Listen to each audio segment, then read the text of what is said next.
Welcome to my mini vlog. ఉదయం breakfast అయిపోగానే వెంటనే లంచ్ ప్రిపరేషన్ స్టార్ట్ చేశాను. నిన్నటి వీడియోకి ఇది కంటిన్యూషన్ వీడియో చాలా లాగ్ ఉంది. దాన్ని నిర్దాక్షిణ్యంగా ముక్కలుగా చేసేసి ఇలా అప్లోడ్ చేస్తున్నా. ఒక ముక్క ఉడికిందా లేదా అని టెస్ట్ చేస్తున్నా. ఇంకా టైం బట్టేలా ఉంది. అన్నం ఉడికిందా లేదా అని ఒక మెతుకు పెట్టుకుని ఎలా చూస్తామో ఈ చికెన్ ముక్క కూడా అంతే. బట్టలు ఉతికి జాడిచ్చేసాను.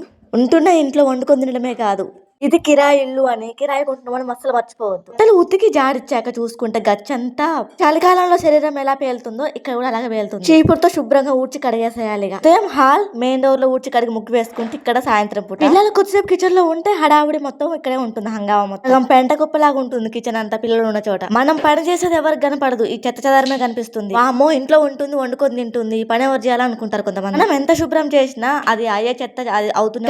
ఇప్పుడు గిన్నెలు తోమితే నైట్ తోమనిక తక్కువగా ఉంటాయి కాబట్టి తోమను. మళ్ళీ రేపటి మార్నింగ్ తోముతాను. పిల్లలున్న ఇంట్లో పని పూర్తయినా కూడా సగం పనులు అట్లే ఉంటాయి. చూసి ప్రతి ఒక్క లైక్ ఇవ్వండి. Please to subscribe. Thanks for watching friends.